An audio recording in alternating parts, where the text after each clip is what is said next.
when Coastal Carolina University played Penn State last weekend, the Myrtle Beach Area Chamber of Commerce sent its dean. Meet him coming up next on Carolina People.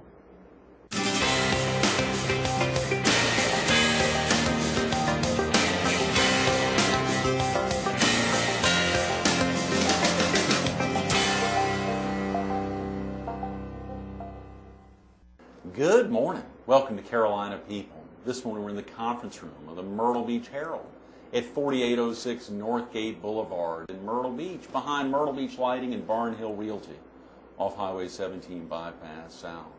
We're focused on the Myrtle Beach Area Chamber of Commerce, and we're visiting with its president and chief executive officer, Brad Dean. Good morning, Brad. Good morning, Greg. Great to be at the Myrtle Beach Herald. What a thrill to get you in, and of course to get you finally down here to the end of Northgate Boulevard, a great, easy location to find, and to finally get you out here. You know, so many of us are just now finding out about the Market Commons, and to see all the businesses that are out here just south of the old Air Force Base and the back gate. It's amazing to see the economic activity out here. So welcome to the Herald for becoming a part of this area. Yes, we are thrilled. You know, it is, of course, expanding quite a bit, and the other exit that will come out of the Market Common, Withers Preserve, will be a little south of us, so we'll be positioned perfectly right in the center of these great two exits out onto the bypass.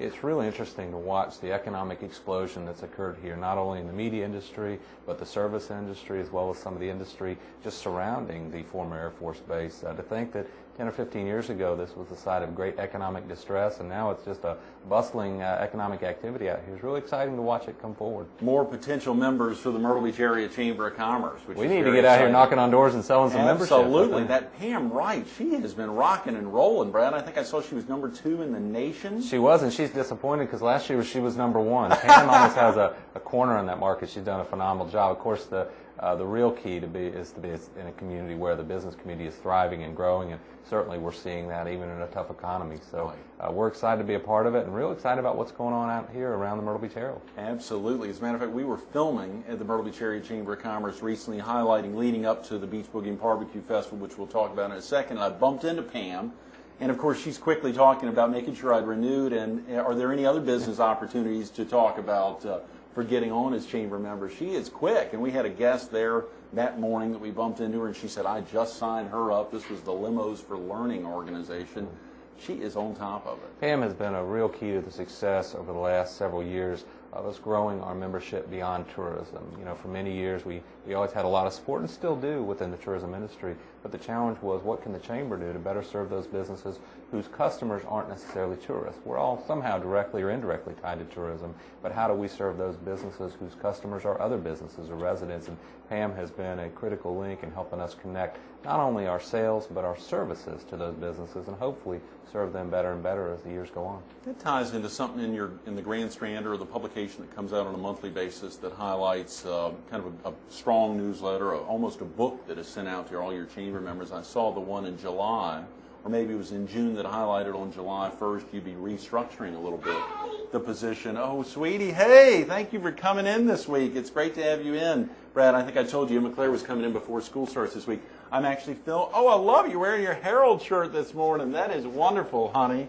You remember Brad Dean, Gina Marie's dad, who's here? Tim McClare's branding the Myrtle Beach Herald. I like that. The branding has now extended into the preschools. You have truly exceeded any expectations the rest of us would have had. We're getting her out as much as possible in that Herald shirt, very definitely. The thrill, of course, there of seeing that simple question, should we be a Chamber of Commerce or a Convention and Visitors Bureau? And I think the answer was real clear there in the big member newsletter. Absolutely, and we've had members like Adam Parness, who's of course a neighbor here, located in Shred-Right, and Adam was a member of our board of directors. And he and many others often question, are we a chamber of tourism? Are we a chamber of commerce? What are we? What should we be? And I think ultimately the answer is we have to be both. Clearly, tourism is an essential industry, not just in our state, but particularly here locally. But if we only focus on how we serve tourists and how we get more tourists, we don't give ourselves and our industry enough credit. We really need to broaden our economic expansion, we need to create more jobs and higher paying jobs. And we think our role is to serve those businesses outside of the tourism industry that still play a very important role in the Grand Strand economy. So CVB, Chamber of Commerce, we think that they work very well together, and that's because of the thriving business community we have along the Grand Strand. Absolutely. It is exciting, Brad. How often do you all actually, is it on a daily basis, a weekly, a monthly basis, you all actually look in at the membership base and say, this is enough, or do we always need more? You're constantly out there pursuing it, and what is an average number, let's say on the 1st of September or the 1st of August, as you look back, how often do you all look at that and see, are the numbers shifting, or are there certain times of the year where folks are renewing and they all come current? Sure. Each year we start our renewal process in June, but our sales efforts and our service efforts go year-round. And throughout the 12-month period, we're always looking to add members, but more importantly, Greg, what we try to do is bolster the services, no different than what you do at the Myrtle Beach Herald, to make sure that your readers get the information they want when they want it. Sure. And we've found that rather than simply target numbers and talk about dollars, it's more important to talk about retention. It's one thing to sell somebody on a membership, but what we take great pride in is whether or not they renew. Yes. If they come back to us year after year after year, we know we're doing something right, and we're very pleased that not only have we had some very strong sales, for 4 years in a row now, we've been in the top 10 in the nation amongst all the largest chambers in renewals. Now, I certainly can't take credit for that. I think the credit goes to our staff and our board of directors and many volunteers we have, but it also says something about this business community along the Grand Strand, that even in tough times, they work together, they come together, they stay together, and a united business community certainly has the potential to succeed. Right. Tremendous, Brad. Absolutely. Good answer. Good answer. I like to hear that and to think about the renewals and the businesses that have really committed and continue to commit year after year, and hopefully continue to grow the Myrtle Beach Area Chamber of Commerce. You've got a great new board and a new board chairman. We do. Brant Branham is the new elected chairman. Brant, of course, is from the real estate industry, and Brant is really a collaborator. He likes to bring people together, look for where we can make 1 + 1 = 3. He is backed up by a very strong and very talented board. We've recently restructured, so there's a clear focus of those who are in the tourism industry on tourism marketing, which frees up the entire board with some very notable individuals who can now offer their business expertise, their experience, and their knowledge of the Grand Strand and their industry to help us further. We think it's real simple. I mean, our mission is to promote, protect, and improve the Grand Strand and its business community, and it comes really with one underlying objective, and that is that we can either choose to grow and succeed together, or we can fail apart. And if the chamber does anything right, it should work with other area chambers of commerce as well as the business community to keep us together, to keep us united, and make sure that we're all moving in the right direction together.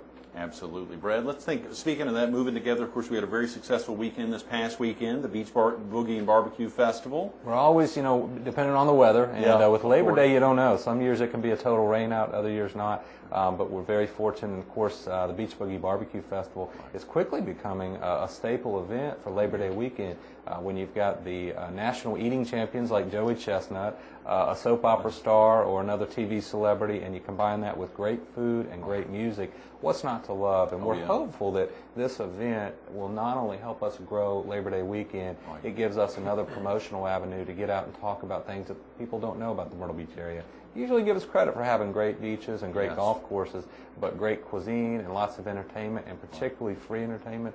We think the Beach Boogie Barbecue is going to continue to grow and exceed, and particularly at the Market Commons, it's found a home. Tremendous location, the Market Common and Grand Park, and the city obviously teaming up with the Chamber and with the Market Common to open up the doors for Grand Park and really make that an accessible location. Absolutely, and we know it's been controversial and it's caused some commotion by moving events. Frankly, the Sun Fun Festival thrived in the downtown Myrtle Beach area, but given the challenges and the changes going on there and the need for that festival to have a location where we can have all of these events together, we're thrilled to now be able to kick off the summer and wrap up the summer with 2 great events, the Sun Fun Festival, the Beach Boogie Barbecue Festival, and then in between all those weeks throughout June, July, and August, concerts and other family fun events. But we can't forsake the downtown businesses and what's happening down there. We're committed to helping with that. We're convinced that there will be a reemergence of downtown Myrtle Beach, perhaps different than what all of us remember, but certainly offering a great opportunity in the future for downtown redevelopment and revitalization. The Chamber certainly wants to be a part of that. Absolutely. Well, it's been a tremendous summer, a lot of aspects, tremendous accolades that the Myrtle Beach area has received over the last number of months, and you may want to highlight some of those, and I want to get into that. I want to surely put some focus on September 30th and then October 29th and October 30th, but share with viewers real quick some of the highlights that the Myrtle Beach area received over the summer. Certainly. Well, a couple that are really impressive and we're thrilled with. First of all, we were one of the top 10 searches, in fact, one of the most frequently searched vacation destinations on Yahoo. Now, what does that mean? Well, each and every day, millions of people go on to these search engines like Yahoo and search for anything and everything you might imagine. To be one of the top searches, particularly in a vacation destination, even more than Orlando, Virginia Beach, Atlantic City, or Las Vegas. Oh, come on. It's really amazing to think that people are out there, and what's great about that, Greg, is these are people looking for information. Might be planning a vacation, maybe planning a wedding, maybe looking at buying real estate. What that tells us is there are people out there that don't know enough about the Myrtle Beach area, and they're looking for information. So we feel that that's a great sign that there's still a lot of interest in the area. Another one that was absolutely impressive and surprising for us was Ask.com. It is a growing website, one that gets a lot of attention, and from all parts of the nation and even outside the nation in several foreign countries. And what was most interesting in that is we were really the only destination within their top 10 searches. Oh, so come on. we really like the tremendous. fact Yes. that people are not just seeing advertising and not just coming here enjoying themselves, but looking for more information. Right. That tells us that there's a lot of interest, and that's important as we think about the Grand Strand growing and evolving into more of a national destination. Absolutely. Some excitement recently when Peter Greenberg was in town, and even a little further back, Cokie Roberts mentioned there on national television. We did. Cokie gave us a nice little plug. Of course, at the same time when she was giving the Democratic presidential nominee a bit of a slap, and we tried to have some fun with it. She chastised him for visiting Hawaii, and we would never begrudge a man to go visit his mother, but we did take full opportunity to say, she's right, he ought to be coming to Myrtle Beach, and Senator McCain as well. And, of course, having had the presidential debates here,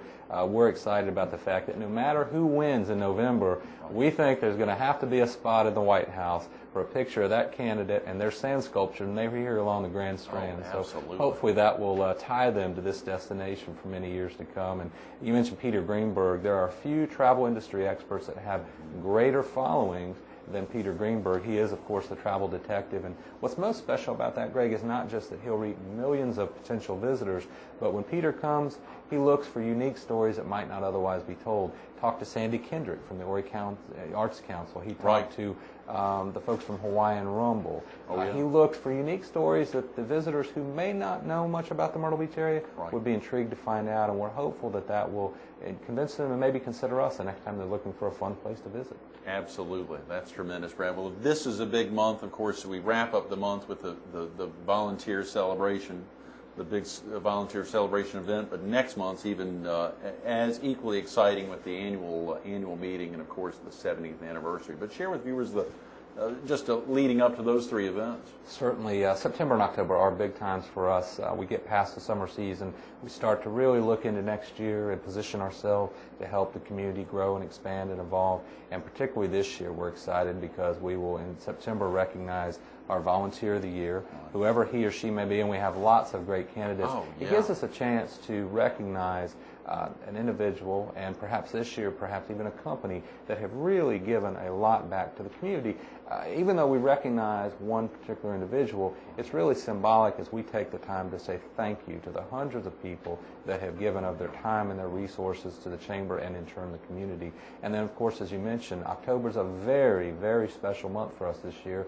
We turned 70 years old. We think we look pretty good for 70, and we're going to take a little bit of time to look back upon the last 70 years to think back that when the Chamber was formed, where the region was, where the nation was, where the world was, and then really more importantly to look at the next 70. Where do we go from here, and where does the Myrtle Beach Area Chamber of Commerce fit into that picture? So we're going to take the opportunity to thank some of those individuals that have had a great role in that success and help remind everyone just where the Myrtle Beach Area Chamber of Commerce sees itself in the future of the Grand Strand. It's an exciting future, and we certainly intend to be a part of that. Absolutely.